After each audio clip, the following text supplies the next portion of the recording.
So while AI might be a hot topic, today we're going to talk about automation, and we're really excited, Danielle and Gary and I, to talk about automation as a catalyst for transformation change.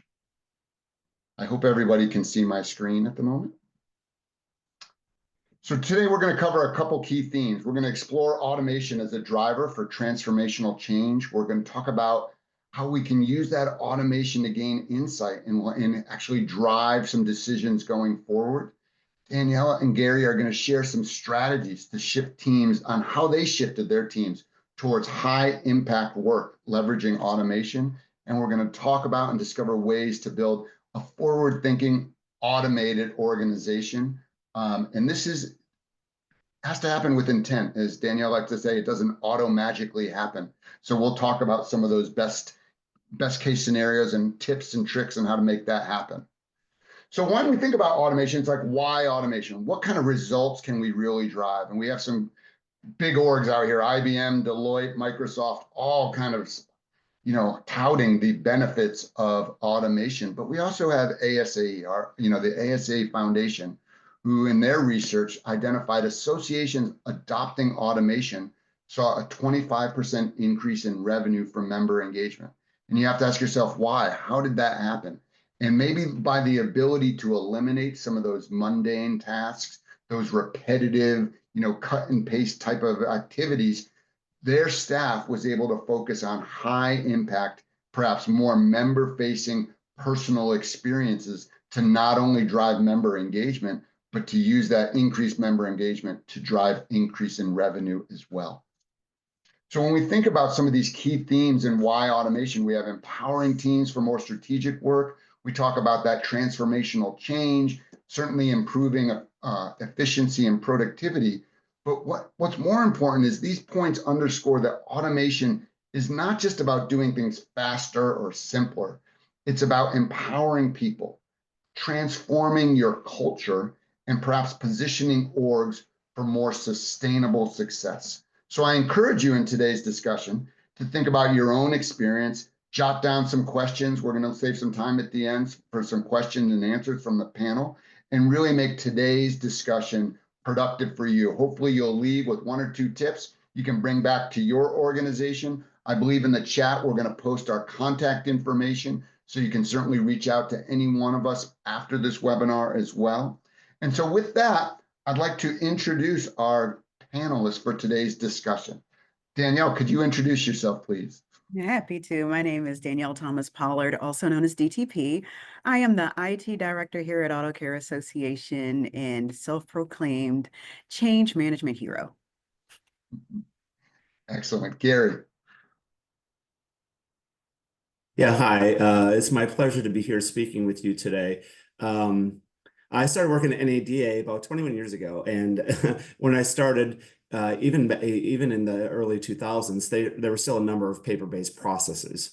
I immediately looked to automate those, and really it's kind of been a continuous improvement life cycle since I started. Obviously, systems and technology have sophisticated and evolved, and we're in constant review to ensure that we're just optimizing our procedures. I used to think my title, Director of Business Process Management, was a little made up, but it totally makes sense and kind of fits the culture of NADA. Terrific. And I'm Patrick Dorsey. I'm the VP of Marketing at Impexium.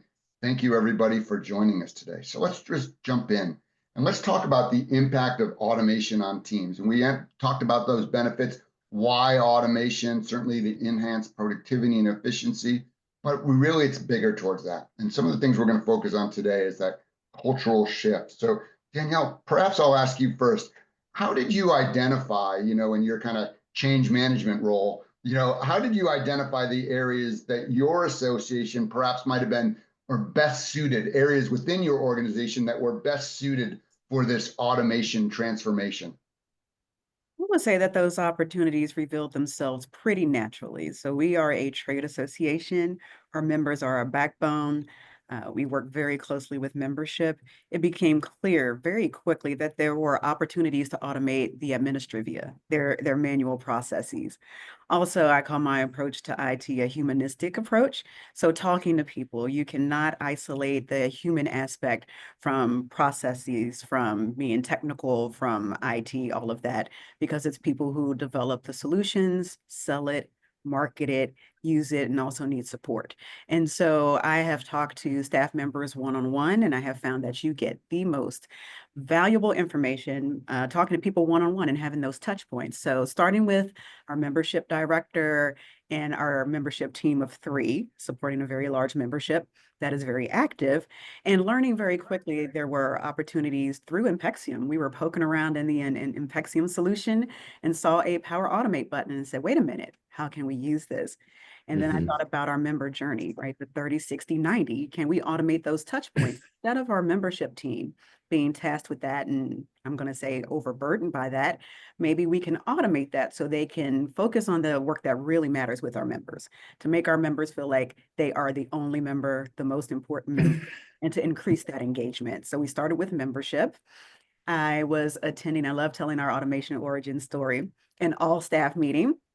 And 2 of my colleagues were talking about what was basically an inventory management solution and how they had set it up. And there were a lot of manual tasks in there. And I unmuted myself and said, hey, have you thought about opportunities to automate? We can automate statuses. We can add photos and, have scans and have things automatically tagged and things like that. And they said, no. I said, okay, well, let's talk about it a little bit more. And so we did that offline. And now we have, using the Microsoft tech stack and their solutions power platforms, an automated inventory management solution.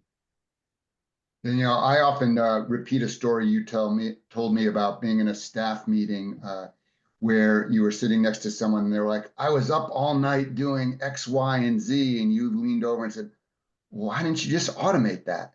And I use that as an intro with many conversations I have with Impexium clients and prospects. And it's a great conversation starter because everybody can relate to that same experience of working into the night or skipping lunch to do some manual tasks. So thank you for that. Gary, when you think about the automation journey within your organization, sometimes automation could be looked as a threat as opposed to an enabler. How did you ensure within your organization, your teams were actually embracing this and saying, wow, this is a way that perhaps that can enable my success as opposed to a threat to their job? Yeah, certainly. That's I think pretty common, and change management is difficult. And like you said, they immediately think that you're going to eliminate their job. So when I lead a project, I like to include the staff from the beginning, so they feel they're part of the solution and can then understand their role going forward. And I love how my talking points and Danielle's and really everybody's, they kind of overlap because we're all on the same page and we kind of see this go forward and these improvements that can be done. Because really, with the individuals as well, rather than administrative function, I always value their institutional knowledge. You can't replace that. And really building off of that and how their role in productivity can be enhanced, and how that fits, again, into our forward-looking goals of the organization. And similarly, we're a trade association as well, and how we serve our members and maximize that engagement. Right. Danielle, when you look at your organization, some of those conversations you're having one-on-one or with the executive team, where there's similar concerns or skepticism, about the adoption that you'd like to address or could share with us? Yeah, I would say not really. I made the business case that I think was compelling and assured people proactively that the goal here is not to replace people. Again, being very human centric, my clients are my colleagues. And you told the story earlier about my colleague who was staying up until 3 a.m. doing manual work. I'm like, friend, you need to sleep, because if you're not good, then that is going to indirectly and possibly directly impact our members, right? And again, our members are our life's blood. And so I did talk to the executive team. I hope that I made a compelling story there and assuring everybody, again, proactively getting ahead of that, doing some risk analysis, identifying what the possible risks are, and coming up with a mitigation plan to address those. So I think communication is the most important thing, no matter what project, especially when you're talking about change management. Change management, project management, to me is all the same. Project management, you're implementing a new tool, a new solution. You're going to probably change your process, and people are used to doing things the way they have always done them, and so you'll get that resistance. And that's just from, having had that experience before. And so trying to get ahead of that and bringing in the executive team, communicating with all the appropriate stakeholders, like Gary said earlier, getting everybody's buy-in on our automation journey. It's been very successful, I would say. That's a great segue. Being proactive, change management, project management is kind of a key driver to success and adoption.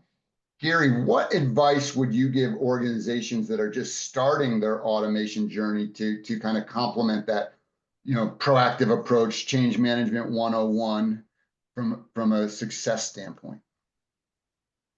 Yeah, I can really echo a lot that Danielle said. One thing, where, again, to the point of ensuring that they see it as an enabler rather than a threat to their role. Again, as we've said, get them involved early, get them involved or whatever, so they can, reduce they're not going to be working all night on administrative functions. They're going to focus on other critical functions and supporting our members. One thing I've done, and just an anecdote, this is really, it's not company policy, but regarding staffing. So when I have a staff member resign, I actually analyze and ask myself, do we need to fill that exact same position?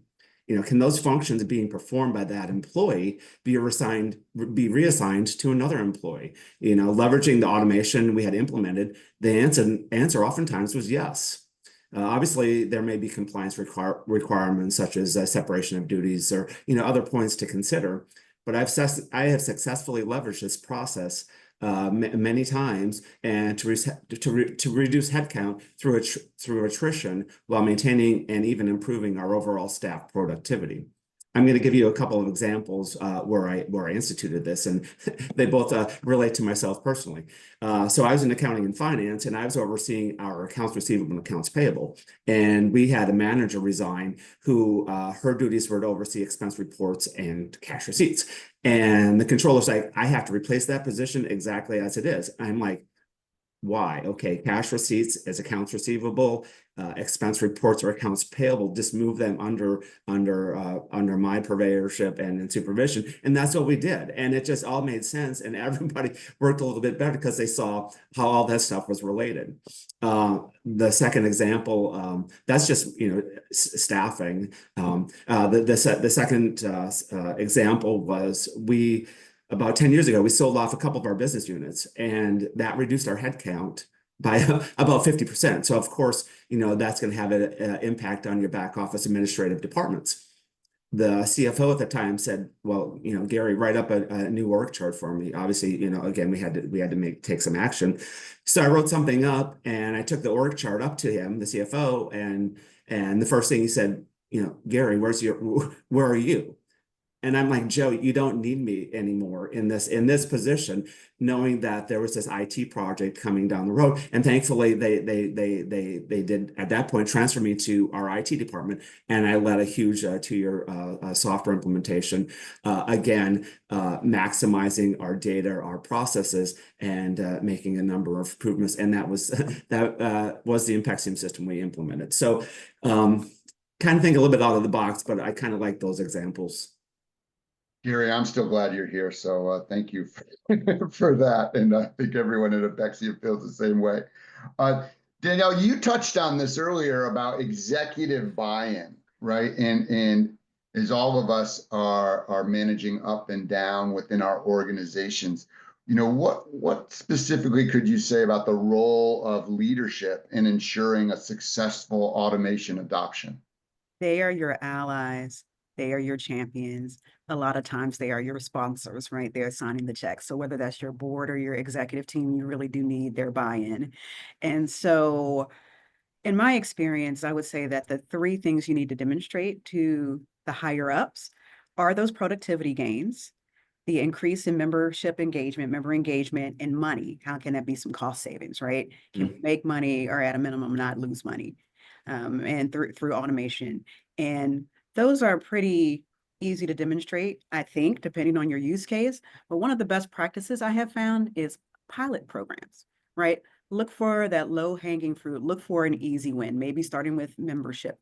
We are all in on the Microsoft tech stack and demonstrating how Copilot for Teams with the meeting summaries can save an individual hours. I know that's one of my least favorite things to do is sit in a 1 hour meeting and then be like, ugh, now I have to do the minutes, right? Or the meeting notes.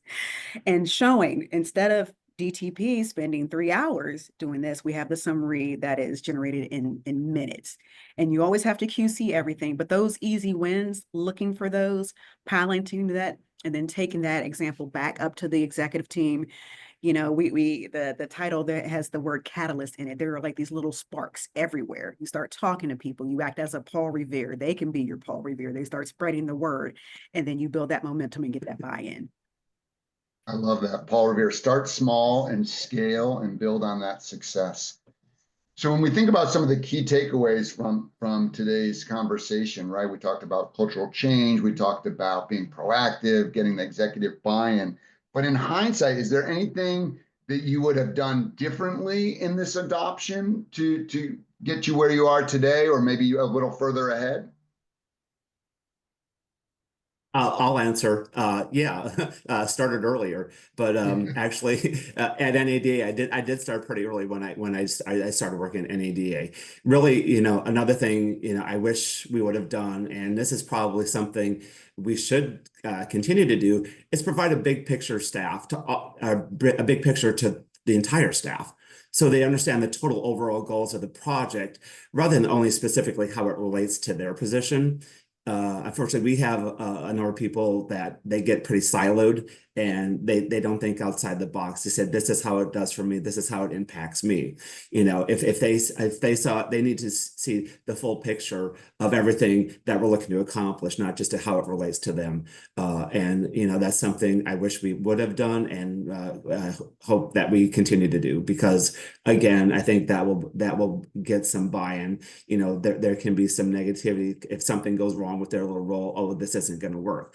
But they need to know how their role plays a part into the overall process and improvements you're looking to make. Excellent. Thank you, Gary. Danielle, is there anything you'd like to add there? Yeah, Gary stole my answer. You stole mine first. You stole mine first. I wish we had started earlier. Absolutely. And utilizing, like Gary said, is always back to communication, utilizing all staff meetings to socialize this to the association at large, and communicating those downstream impacts, because people always want to know what's in it for me, right? What is the WIFM?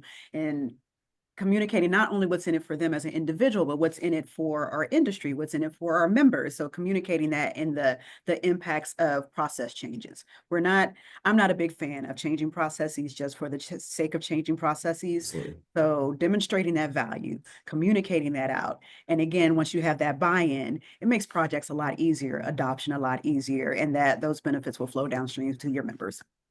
Yeah. I always say over communicate. One thing, I don't like surprises. Nobody likes surprises. So, you know, put it all out there. Let everybody know the progress, the steps, the goals, the projected timeline completion, or whatever. What I would also say is people are, you know, again, starting to look at this, reach out and find a user community. And, you know, we're kind of in the process of Impexium creating a user group. That's going to allow you to learn from other clients. Just talking with DT, I could talk to DTP 40 hours a week because I'm learning how they use a certain application or whatever, and I can teach them how we use the application. We can learn from each other. So there's groups out there. LinkedIn has some groups or whatever, but just, you know, whatever platform you decide to go with, you know, look to a user community and kind of share some ideas, and you can learn some stuff there as well. Terrific. Thank you both. Now, I know we had some questions that came in through the chat, and so perhaps we'll take the last 10 minutes or so to answer some of those questions. If anybody that's wants to get their question in right now, please type it in. We'll do our best to answer as many as possible. Okay, perfect, Patrick. So first question is, how do you measure the success of automation projects?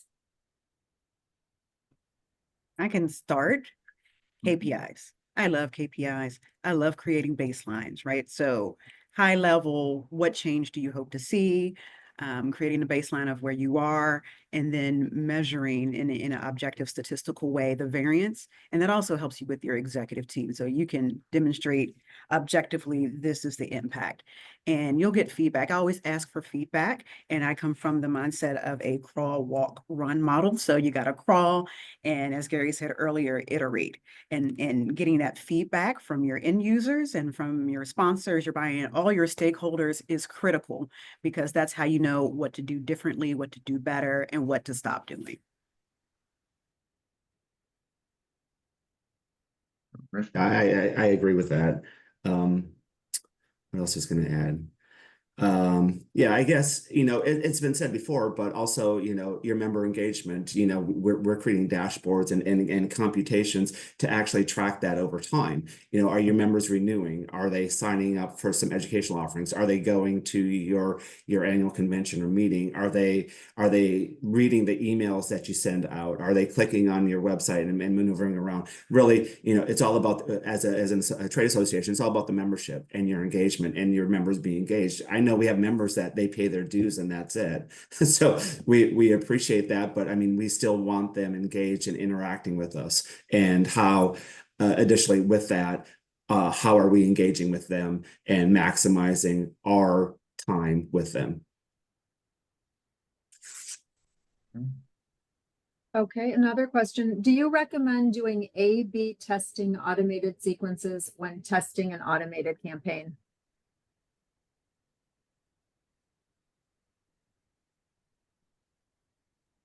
I think from, when you think about campaigns and perhaps like from a marketing automation standpoint, I think this kind of falls into something Danielle said earlier, like start small and scale.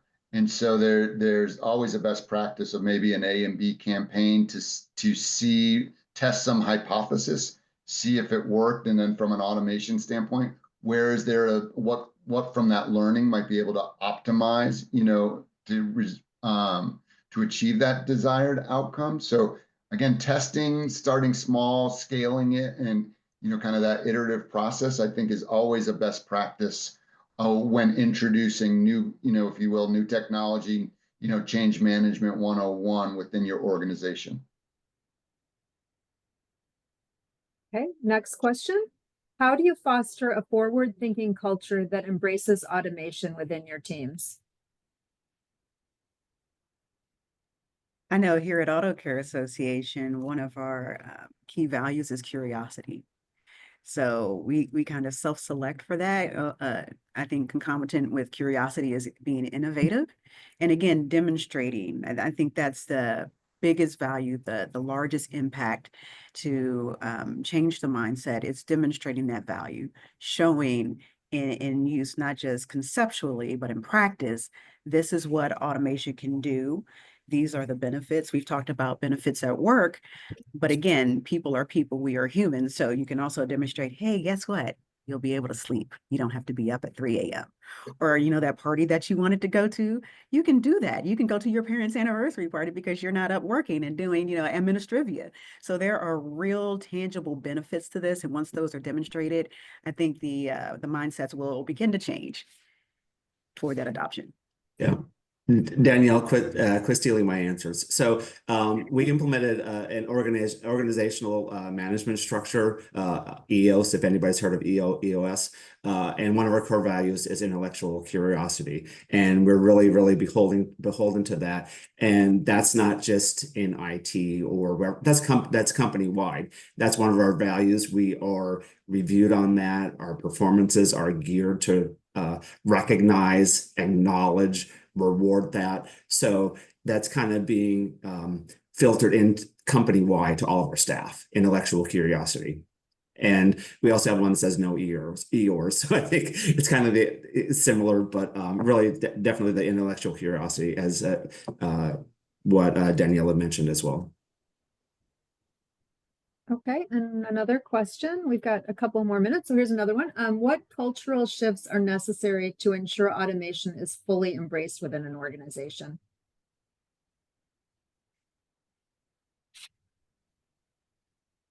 I think Gary touched on this earlier when really we think about, and it's more of an enabler, right? And you kind of reduce that mindset that this is maybe going to replace me, which, I guess perhaps it's human nature that people think. And I think one of the cultural shifts that we've had in Impexium as we roll this out and with our clients equally using like Power Automate is there's a lot to be learned from the, if you will, the failures as well. We talk about the successes, managing KPIs and measuring them, but part of that effort is there are going to be some like, well, we tried this and here's what we learned. It wasn't the optimal experience.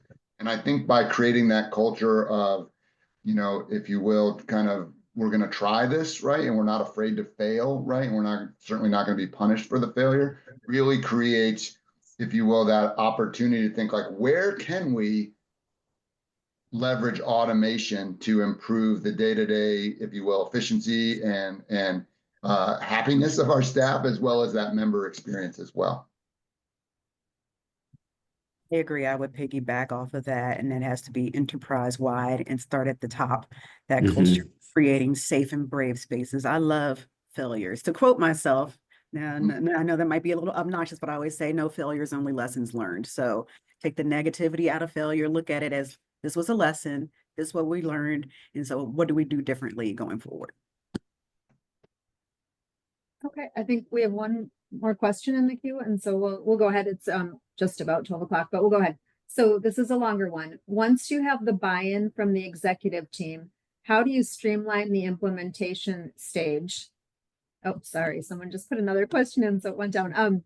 Example, now that automation can be an option for the department, they, leadership, want to automate everything all at once. How do you present a phased approach to maximize capacity during the build-out stage or setup?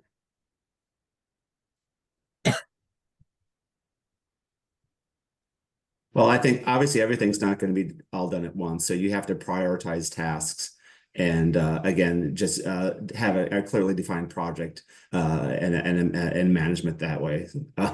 That's kind of a simplistic answer, I think. But yeah, there's so much that you can do, but you have to prioritize. I was going to say same thing, go through a prioritization exercise. I'm a big fan of Moscow. Everybody wants to do everything right now, and that's just not feasible for whatever reason, budgetary, resources, things like that. So I'll do a prioritization exercise and then do phase gates and present it to the executive team to get their, review and approval on that. That's great. So those were all the questions, and that's perfect timing because we're straight up noon central. So Patrick, any final words? Danielle, Gary, anything you want to add before we sign off? We'd like to thank everybody for joining us today. Again, I hope everyone left with a nugget too. Feel free to reach out to any one of us. We'll make sure you have our contact information in the chat or the follow-up. We'd love to continue the conversation or answer your questions going forward. On behalf of the panel, Danielle and Gary and myself, thank you for joining us today.